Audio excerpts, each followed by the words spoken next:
țin de ceva timp la acest serviciu pentru că sunt câteva aspecte la care eu țin. Un lucru care mă interesează este atenția cu care se lucrează. Adică poți să vezi că se protejează cu folie scaunul, volanul, chiar și aripile. Adică nu se întâmplă să vii, să-ți iei mașina și să observi că ai pete de ulei pe volan. Un alt lucru care e foarte important e că aici găsești toate serviciile de care ai nevoie.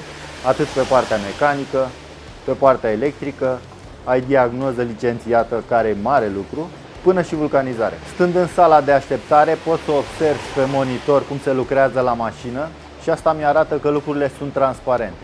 Și în timpul ăsta pot să beau și o cafea. În plus, toate aceste lucruri sunt la tarife corecte, deci am toate motivele să fiu mulțumit.